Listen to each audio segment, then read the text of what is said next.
Дојдовте во Бизнис објектив. Во следниот половина час се фокусираме на состојбите во текстилната индустрија.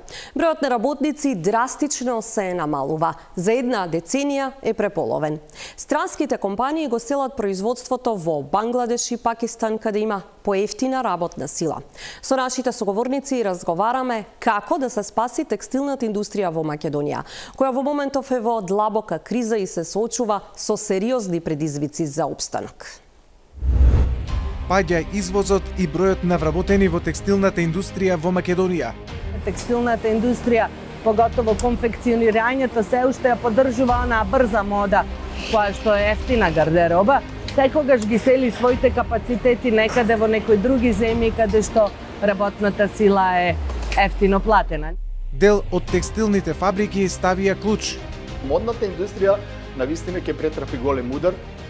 Оние што ќе успеат по малите конфекции да пробат да направат собствен бренд, па макар и за домашниот пазар, ако за извоз тоа многу потешко иде, можеби ќе останат. 95% од нашите текстилни компании работат лон производство, односно им се праќаат репроматеријали све што треба од странските брендови. Овие само ја користат ефтината работна сила во државата.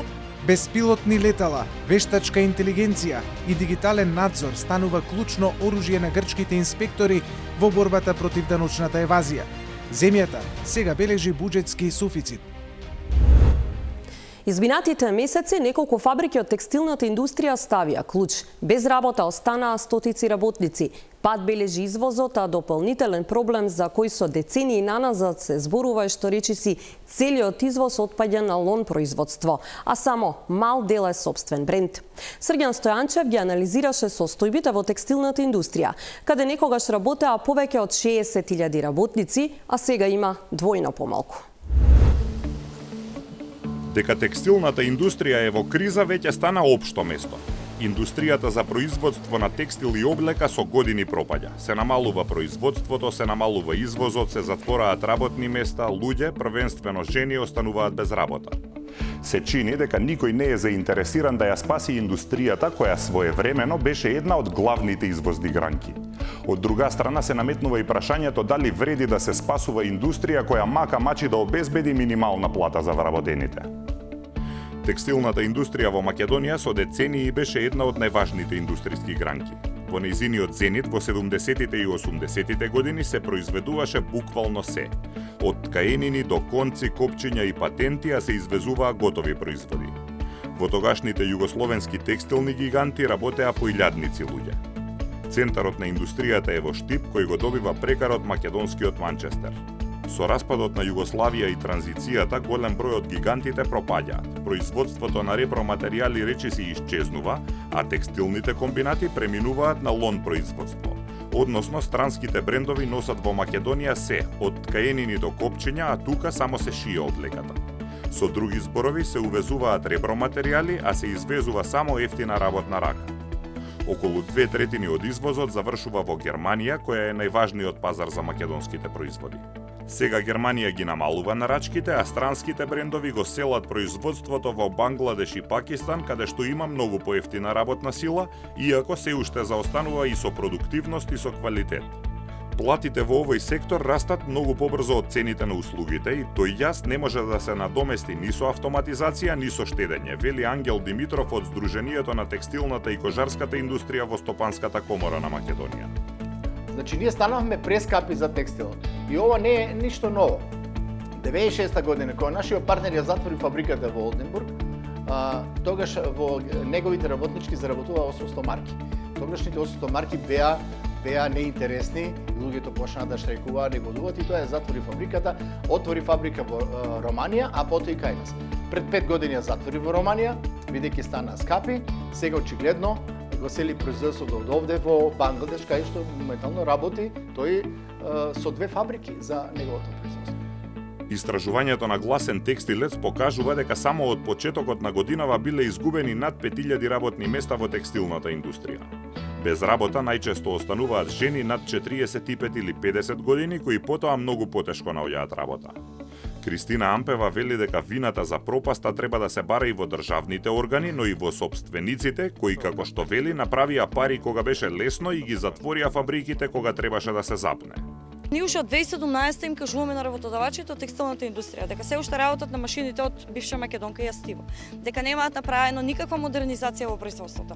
95% од нашите текстилни компании работат лом производство, односно им се праќаат репроматеријали све што треба од странските брендови. Овие само ја користат ефтината работна сила во државата и тоа е тоа. Значи немаат никаква инвестиција во текстилството. Падот во текстилната индустрија почна во 2010 година, но сериозен удар доживеа со корона кризата во 2020 и 2021. Потоа енергетската криза, па војната во Украина.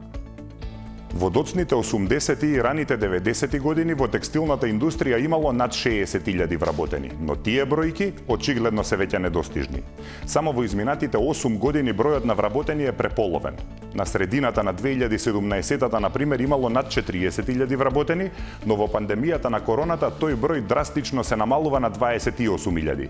Од тогаш постојано паѓа за годинава да дојде до 21.000 вработени. Падот во индустријата се гледа и во извозот на текстил и облека. Во 2010-та извозот бил за 120 милиони евра поголем од увозот. До 2018-та растат и увозот и извозот, а разликата меѓу нив се намалува, за во 2021 година тие речиси да се идентични. Од тогаш Македонија повеќе увезува отколку што извезува. Во првите 7 месеци од годинава извозот бил 290 милиони евра, а увозот 338 милиони евра. Односно, индустријата веќе не носи девизи, туку направила дефицит од скоро 50 милиони евра.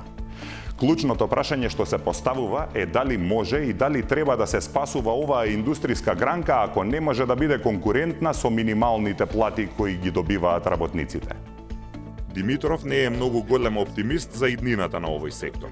Вели дека пробивањето на македонски брендови е многу тешко затоа што искуствата на тие што се обиделе покажуваат дека западните пазари, иако формално отворени, се всушност неформално заштитени за странски брендови и ги протежираат своите. Во производството на облека ќе останат компании кои ќе понудат готов производ, значи full package, комплетно со нивни репроматеријали и така натаму, иако пак ќе го носат брендот на некој европски бренд. И оние што работат работна облека, значи хате за опрема, опрема за полиција, за војска, сега последните тендери за војска се огромни и тие имаат поголеми шанси. Додека модната индустрија навистина ќе претрпи голем удар, оние што ќе успеат по малите конфекции да пробат да направат собствен бренд, па макар и за домашниот пазар, ако за извоз тоа многу потешко иде, можеби ќе останат, но верувајте бројот на работници се уште ќе паѓа. Текстилната индустрија е еден од секторите со најниски плати во државата. Властите велат дека во технолошко-индустријските зони има доволно работни места за да ги абсорбираат сите работници што ќе останат без работа во текстилните фабрики. Амбева вели дека нивното истражување покажало дека само 1,7% од парите од унгарскиот кредит наменети за стопанството завршиле кај текстилни фирми. Едноставно мислам дека властите дигнале рака од текстилната индустрија, што мислам дека е сосем лошо и сосем неворед, бидејќи еве дека се и 20.000 вработени во овој сектор. Ќе ги оставиме на улица? Претежно се тоа жени. Еве од источниот регион тие се единствените кои го носат лебо дома. Единствените кои што се осигурани, единствените кои што имаат здравствено осигурување. За нив и за своите деца. Значи не се работи сега само за тие 20.000 жени работнички, него се работи за екзистенција на цело семејство. Велат ги имаме тирзовите. Тирзовите, ако мислам странските инвестиции, ако видиме дека дури и Германија се соочува со економска криза, германската автомобилска индустрија некако крахира, кога мислите дека ќе дое тоа тука? Мислам дека државата нема интерес нас да не спасува, туку мисли дека со влезот на нови фабрики во тирзоните ќе ги надокнади овие наши работници кои се губат. Можеби тоа добра одлука, бидејќи таму мисли дека ќе се плаќаат поголеми плати, но тоа е меч со двеоштрици, затоа што целата добивка на тие компании изнесуваат надвор од држава, не инвестираат во Македонија, туку инвестираат надвор. На текстилната индустрија не и се пишува добро. Ќе опстанат само оние кои ќе успеат да се прилагодат на состојбата. Со оглед на тоа што најскапиот дел од секое парче гардероба е етикетата, односно брендот, најголеми шанси имаат оние кои и покрај сите потешкотии ќе успеат да создадат сопствен, препознатлив бренд. Текстилната индустрија во Македонија има иднина. Децидна е Ирена Јакимовска, собственичка на прилепската компанија Конфи Ангел. Фирмата е основана во 2004 година, а целото производство завршува на европските пазари. Се прават пробиви и на пазарот во Америка, а финансиските резултати се позитивни. Но Јакимовска во интервју за Бизнес Објектив вели дека државата треба да изгради национална стратегија за оваа гранка, иако се потребни долгорочни мерки, во овој момент треба да се размислува и за брзи решенија. Кои се можностите, слушаме во продолжение. Ирена Јакимовска, добре дојдовте во Бизнес Објектив. Добре ве најдов. Еве, за почеток, Конфи Ангел постои 21 година, извозно ориентирана компанија, односно 100% од производството е наменето за извоз. Но како случувањата во Европа, посебно поврзано со царините, се одразија на работењето на компанијата изминативе месеци? Нажалост, не многу позитивно. Ние имавме страшен почеток на ова 25-та година, поготово со нашето излагање на саемот во Франкфурт, и она што ни беше потврдено на саемот од дополнителните проекти ни укажуваше на една прекрасна година. Меѓутоа, нажалост, после февруари одеднаш како ветерот да запре и бродот не почна да стои во место, како резултат на тарифите, така и дополнително како резултат на промените кои што се случуваа кај популацијата во Европа во делот на нивни дополнителни снабдувања при евентуален напад и нормално интересот во делот на набавка на текстил генерално, независно дали во домајќинство или за носење се намали, тоа се реперкуираше со негативен епилог. Она што ме радува е што заедно со менаџерскиот тим, заедно со директорите, успеавме да го пренасочиме бродот кон други ветрови. Како го пренасочивте бродот на други ветрови? Ние последните 2 години интензивно зборувавме за настап во америчките пазари, од причини што нашето производство 100% се извезува на европскиот континент и во Обединетото кралство. Во сите земји скоро во европскиот континент поради диверзитет на ризик. Меѓутоа, ја долго уназад овие 2 години зборував дека треба и диверзитет на континент, што искуството ни го потврди и покажа, али на некој начин, знаете, кога добро функционирате, па тогаш го оставате тоа некаде во позадина, меѓутоа јунаците се познаваат во лошото и за брзо време успеавме да се преструктурираме и да најдеме потенцијални нови партнери на америчкиот пазар, преку кој што веруваме дека ќе настани промената која што треба да престои во Конфи Ангел. Колку е тешко да се освојуваат други пазари? Па сигурно е тешко, пошто видите, вие треба или да направите дополнување на капацитетите, да станете интересни или да ја превземите работата од некој друг. Тоа не е етично и не е морално. Ние имаме свој принцип на работа, не сакаме во принцип да му правиме никому она што не сакаме и нас да ни се случува. Меѓутоа, она што нас не прави поинакви од другите, го викаме како сервисот кој што им го пружаме на нашите купци. Им го улеснуваме нивниот живот, им го правиме поедноставен и не само што им нудиме крајен производ, им нудиме целосна услуга во делот и на развојот на производот, испитување на пазарите и целосна организација. И од тие причини верувам дека секој потенцијален купец, вклучително и ние како купци спрема нашите добавувачи, така добавувач кој што ви прави да се чувствувате сигурни. 2024 година има одредено намалување на добивката, но морам да потенцирам дека растот во 2023-та е прилично голем. На што се должат овие бројки? Во 2023 година отпочнавме да работиме како самостолна македонска компанија со 100% македонски капитал и тоа и предноста што ни ја даде е можноста да креираме сопствена корпоративна култура. Тоа ни придонесе со зголемување на профитот, меѓутоа во 2024 поголем дел од тој профит го упативме на подобар животен стандард на нашите вработени, што донесе плод, меѓутоа нажалост потоа се појави инфлаторниот период, па тие дополнителни приходи инфлацијата ги изеде. Што значи тоа? Што променивте во? Поголем дел во буџетот креиравме поголема ставка за нашите работници, поготово за оперативните работници, оние кои што ја ствараат додатната вредност, оние кои што се директно вклучени во процесите или зголемување на на доместот или промена на коефициентите на работа. Меѓутоа, она што е многу битно како компанија, ние тука не застануваме.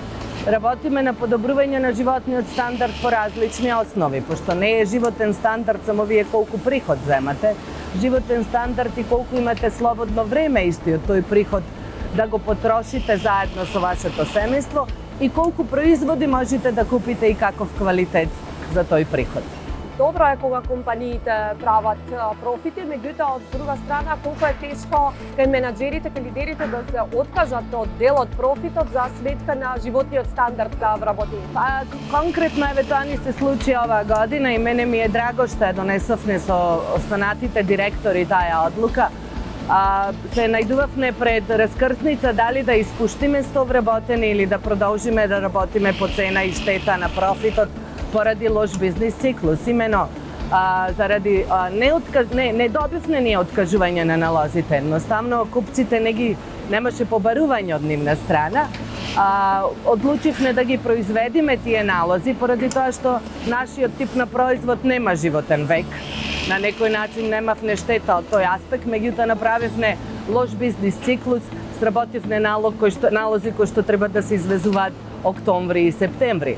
Тоа на некој начин го зајадува профитот, меѓутоа ние по цена и штета на профитот донесовме правилна одлука, 100 вработени да се ги задржат своите работни позиции, тоа се наши вработени, дел од овој екосистем, ние ни значат и не придонесовме негативен епилог во општеството во кој што живееме, сепак и 100 вработени може да предизвика социјални дисбаланси, а си ги задржавме квалитетните работници и гледате секој лошо врви. Помина, па се вративме на курсот на движењето. Она што се забележува во текстилната индустрија е дека бројот на работниците се намалува, драстичен пат има во изминатата деценија, тој е преполовен. Има ли надеж за текстилната индустрија во овој? Една од причините што стварно интензивно се намалува бројот на вработени, мада ние не може, е неблагодарно да се споредуваме со конфекционерите на производство на гардероба, пошто ние произведуваме производ кој што е неопходен за живење. Мора да спиеме, а друга сабститут или замена за перница и орган нема. Меѓутоа, да, показателите и статистиката покажува рапидно намалување. Ставот што никогаш сме немале национална стратегија за текстилната индустрија, немаме собствена базна индустрија и немаме собствен производ. Конфи Ангел, да, тука му е предноста, има собствен производ, има технички, технолошки процеси кои што ни даваат конкурентска вредност. Како можеме тоа да го инстантно, да се помогне во овој момент, да се донеси некое решение за да може да вработените во текстилната индустрија достоинствено да си ги дочекаат своите пензионерски денови, да не ги оставаме непосредно пред година, 2-3, знаете, тоа е неблагодарно и е сепак на терет на државата. Сметам дека со оглед на тоа што голем дел од државите во Европа ги зголемија своите воени буџети и сигурно дека во тие буџети е зголемена и количината на набавка на одевни предмети за војниците, ние како членка на НАТО и една од 30-те членки на НАТО би можеле преку Министерството за надворешни и Министерството за воена заштита да влијаеме некако да може да имаме пристап како потенцијален добавувач или да добиваме можност за тендери за добавување на НАТО.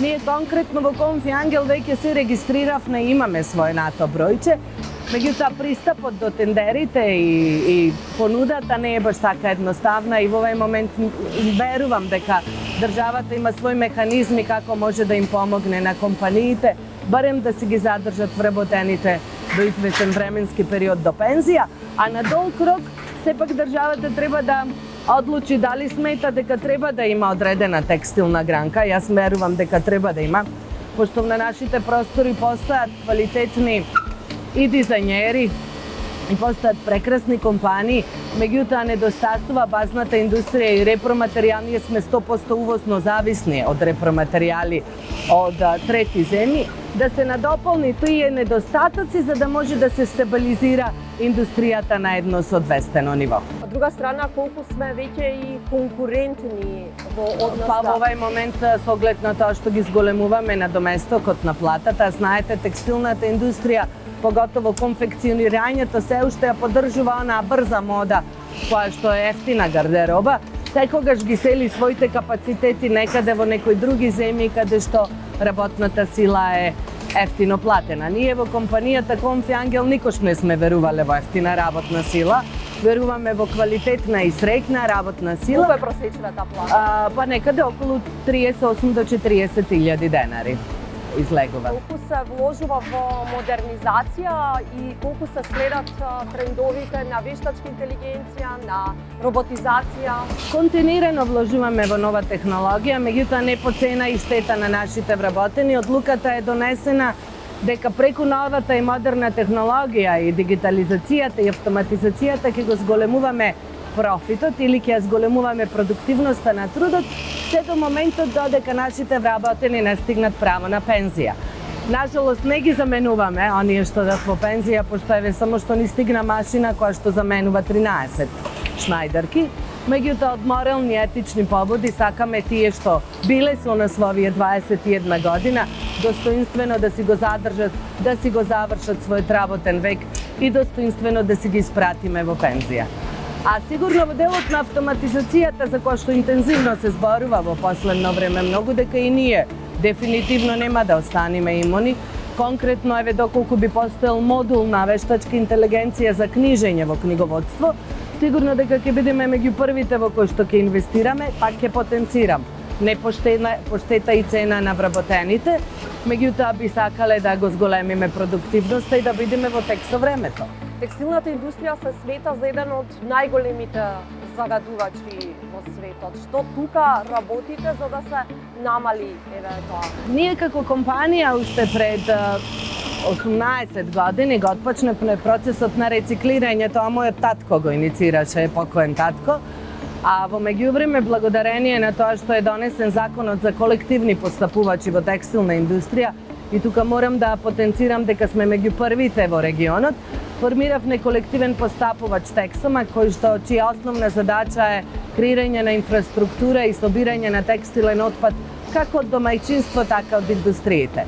Она што е мојата крајна визија и желба и цел е да се формира компанија каде што сиот текстилен отпад ќе се преработува и од него ќе се изработуваат филцеви за ниска или изолациони материјали за ниска и висока градба, така што од се што е текстилен отпад би доделе нов производ со нова додатна вредност и можност за зголемување на извозот.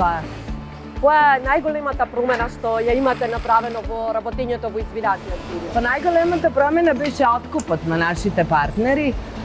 Пак ќе кажам, не со цел за да креираме само зголемена додатна вредност и профит, да креираме наша корпоративна култура, која што нас посебно не одликува како компанија, и знаете, секоја компанија е како едно детенце, а ние како личности сме сите индивидуални сами по себе.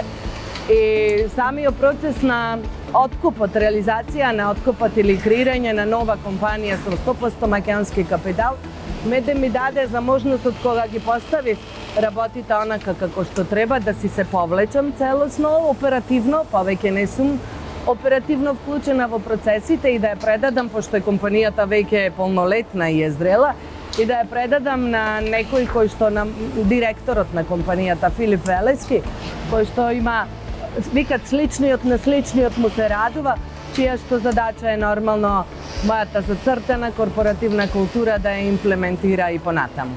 И во 2004 година одлучивте да ја основате компанијата, која што е сега број успеси. Како дојде до таа идеја? Тоа беше многу случајна средба помеѓу мене и партнерот тогашен Макс Моријусев, кој што беше дојден во Македонија да потпише договор за формирање на таква компанија со други представници. Меѓутоа, после неуспешен договор, само дојдеа со мојот брат кој што живее во Лондон да пиеме чајче, и одеднаш ме праша дали сакам јас тоа да го работам. Мојот одговор беше да.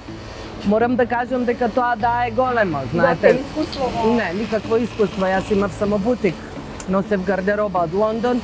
Тоа да, често пати донесло многу жртви, меѓутоа донесло и многу убави моменти.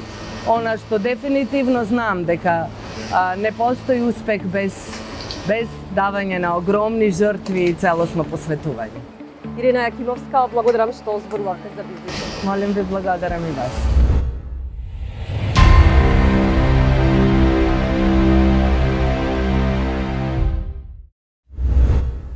Грција, некогаш символ на економска нестабилност, денес е пример за дигитална реформа. Од селските продавници до центарот на Атина, готовината се заменува со картички, а даночниот систем со технологии, беспилотни летала, вештачка интелигенција и дигитален надзор станува клучно оружје во борбата против даночната евазија. Земјата, што пред деценија беше пред финансиски колапс, сега бележи буџетски суфицит. Кристина Кузмановски ја има анализата.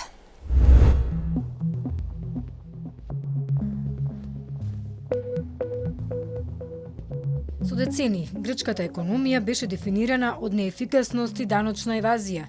Дури и денес во продавниците во соседството, многу трансакции се уште се извршуваат во готово. Но промената станува видлива и на улиците, со тоа што пластиката ги заменува хартиените пари.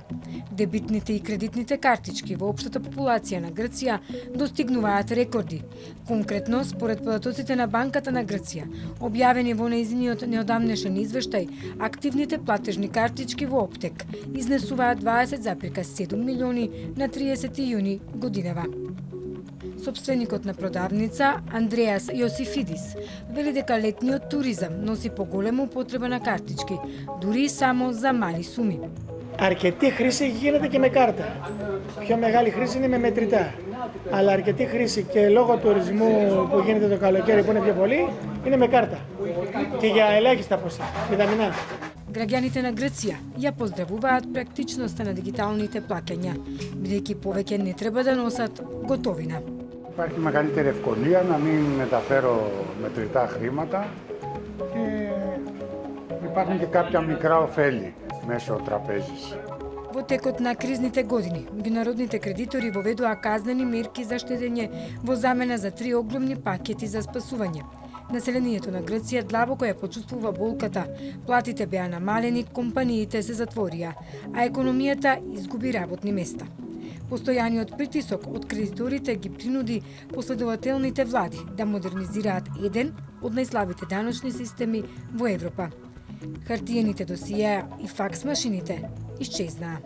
We worked on it with dedication and persistence in order to change things, increase compliance, use digital tools in order to improve our efficiency, combat tax evasion and reduce the VAT gap. So we introduced the continuous transaction control system, electronic invoicing, interconnection of POS machines with cash registers, better monitoring of the whole system, more targeted audits, along with continuous discussion about why we need to be more responsible when it comes to our tax obligations.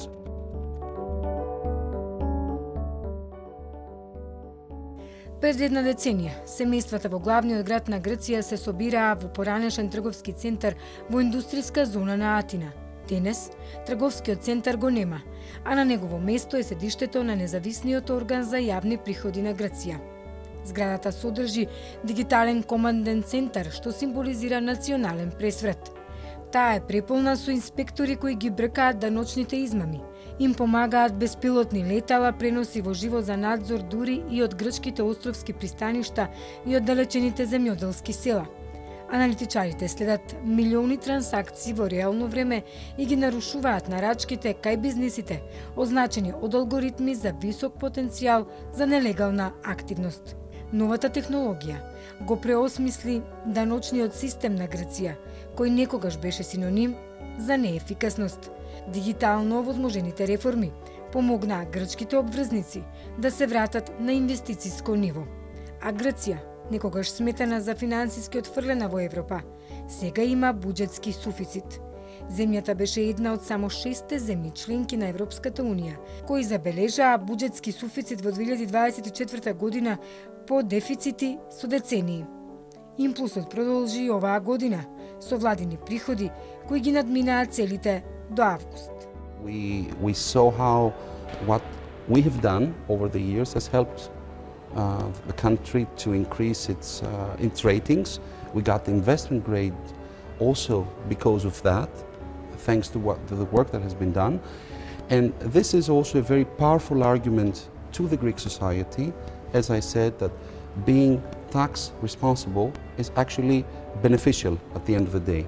We earn more, we don't lose more, we earn more. This gives rooms for tax reform. The government has announced very recently a very, I would say, abundant tax reform. This was made possible due to the fiscal space that was created all these years because of the fighting of tax evasion. До ноември од сите бизниси ќе се бара да го прифатат ИРИС, грчки систем за моментално плаќање сличен на Venmo во Соединетите Американски држави. Напредокот на Грција е пример за тоа како кризата може да ги забрза реформите, велат наблюдувачите. Се очекува понатамошната интеграција на вештачката интелигенција во системите на даночните власти до 2026 година да го забрза овој процес. Јасно е дека текстилната индустрија во Македонија е пред голем предизвик, но има потенцијал. Со поддршка, инвестиции и јасна стратегија може повторно да стане важен дел од економијата. Благодарам што следевте Бизнис Објектив.